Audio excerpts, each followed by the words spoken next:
Good day, YouTube family. It's your girl Trish, and we're back here today to talk about a very important topic. Today is September the 30th, 2025, and today is called the National Day of Truth and Reconciliation. For those of you who are not aware about what this day is, we're going to dive right into this video. You'll have to excuse me if I look down. I've made some notes, which I think are very valid and important. This has been a very difficult day. Now, this is a motivational speaking channel, as you have noticed, if you've looked at any of my other videos. And so this is a very difficult time, a very difficult day. It's not an exciting day, but it is a day that we have chosen as Canadians to recognize our Indigenous people and some of the atrocities that were imposed upon them and their children. And so here we go. Let's dive right into it.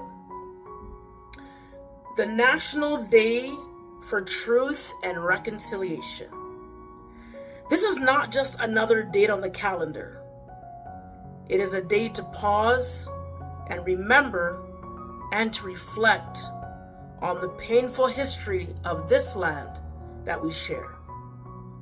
It is a day to honor the survivors of residential schools, to remember the children who never made it home, and to commit ourselves to the ongoing work of reconciliation. This day matters because truth matters, and reconciliation, real lasting reconciliation, cannot happen without the truth. I want to talk about the history that we must face. For more than a century, Indigenous children in Canada were taken from their homes and placed in residential schools. They were separated from their families, stripped of their languages, their cultures, and their identities. Many experienced neglect, abuse, and trauma.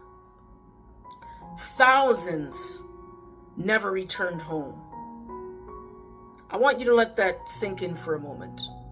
And I'm going to read to you some facts upon research. I learned that on reflection of the mortality at the Indian residential schools, over 150,000 First Nation, Métis, and Inuit children attended Indian residential schools. And although the official records are incomplete, it is estimated that thousands of children died at these schools. I'm going to pause here for a moment. Any mother that is watching this video, or any woman with a motherly instinct, as I do believe that God has given to every woman, I want you to put your shoes in the shoe of an Indigenous woman right now. One of those Indigenous women who lost their child or children in these schools.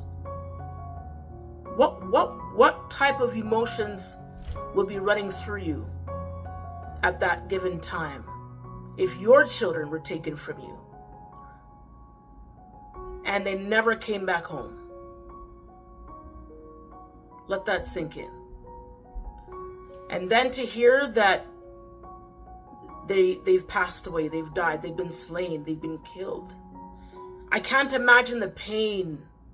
I can't imagine the hurt, the anguish that these mothers went through. And not just what they went through, but there are still Indigenous mothers today who have lost their sons and their daughters. They've gone missing. How many times have we looked at the news and we've yet seen another Indigenous man, woman, boy or girl that's gone missing? Let me continue. Between 1931 and 1996, there were 139 Indian residential schools operating in Canada. In 2019, the National Center for Truth and Reconciliation shared the names, listen closely, shared the names of 2,800 children who died in these schools. At that time, it was believed that there were still an additional 1,600 unnamed children. 1,600 unnamed children on top of the 2,800 children.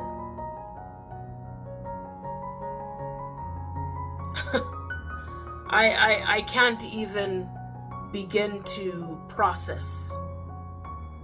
And I'm most certain that even these numbers are still not the final numbers, that there are thousands more.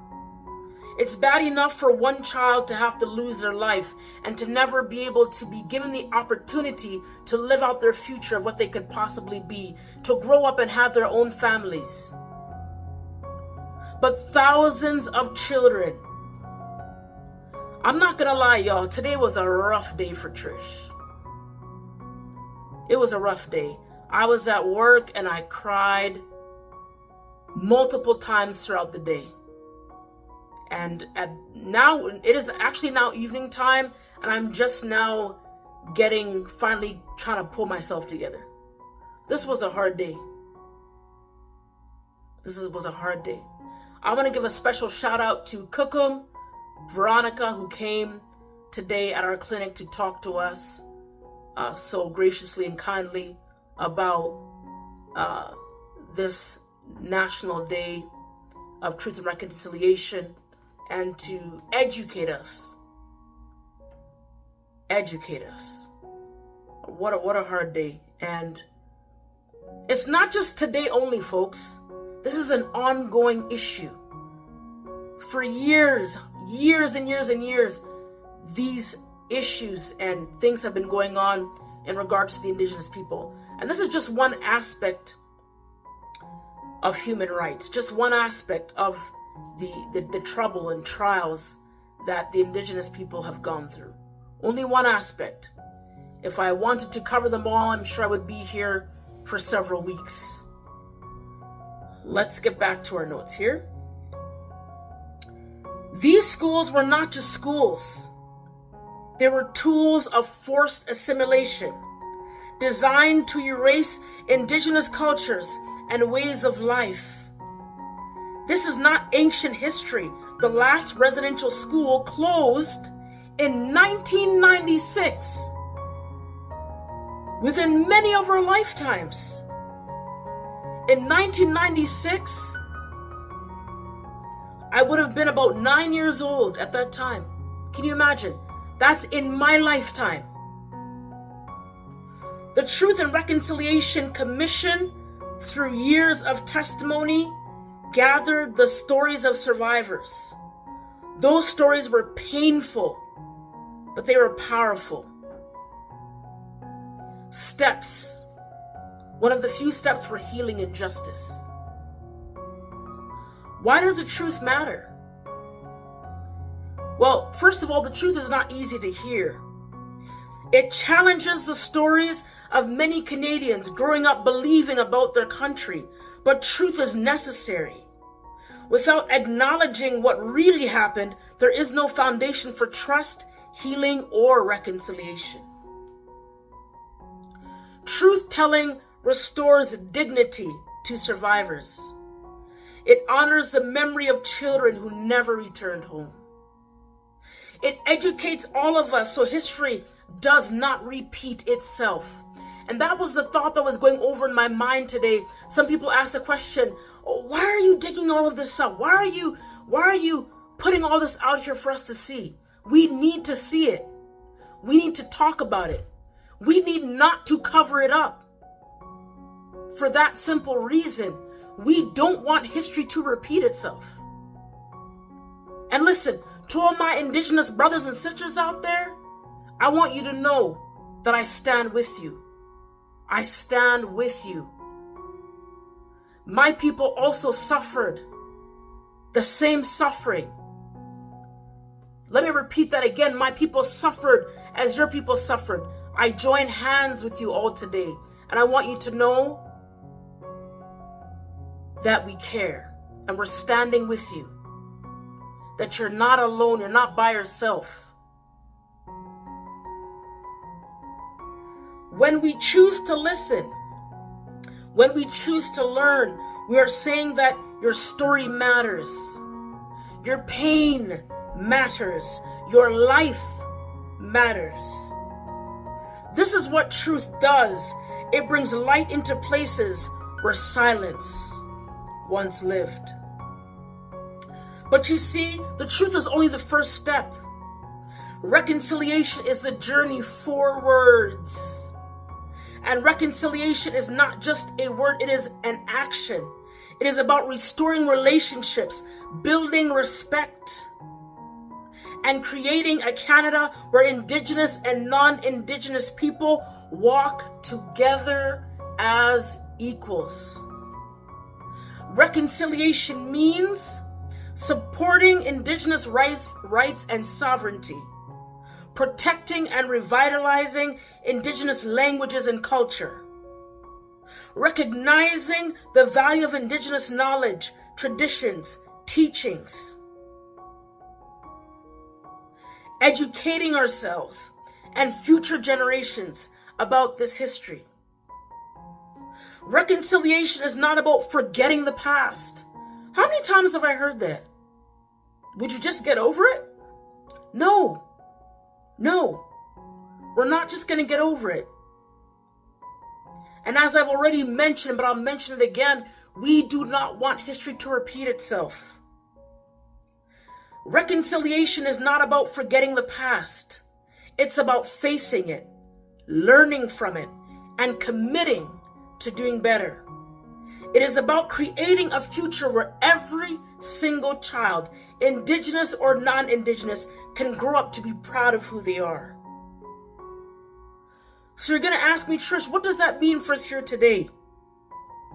It means we cannot treat September the 30th as just a symbolic day.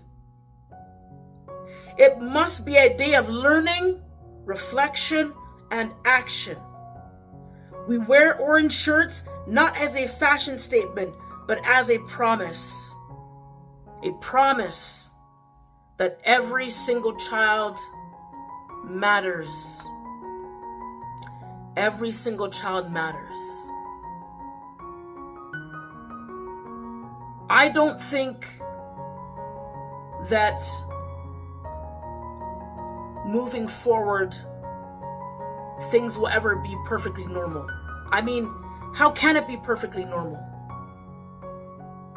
The atrocities that have been done to the Indigenous people, the lives that have been stolen without permission. We have a lot of reconciliation to do, reconciliation to do. You might ask me, Trish, how do we reconcile? How do we even begin to say sorry? I don't think there's any apology that can soothe the wounds that the Indigenous people have suffered. There's no amount of sorries that can fix this. But what I do believe is that moving forward, we as a nation, we as humanity, Indigenous and non-Indigenous, holding hands together and coming together as one. That means looking out for your Indigenous brother or sister. That means when you see them on the street, you greet them nicely. That means if you are working in any capacity of business and they walk in, you respectfully address them. You make sure they get the best treatment. That means getting involved and volunteering in your community to see what can be done. Do some research. See what can be done. How can we improve our health care? How can we improve the funding in their schools? How can we bring back the languages and promote that variety and promote multiculturalism? What can we do to fix and reconcile? There are so many things, folks. So many things. Don't just let this day pass by without stopping to remember and reflect. And don't just stop, remember, and reflect. Be vigilant in your daily goings, grocery store, wherever it might be. You see an Indigenous brother or sister, stop and say hello, say hi. Like I said before, do some research to find out how you can involve yourself in some kind of program that can assist them and help improve a life somewhere. We're living in such a time and an hour where love is almost extinct. We have forgotten how to treat each other. The impact of this day took such a toll on me. The entire day I just...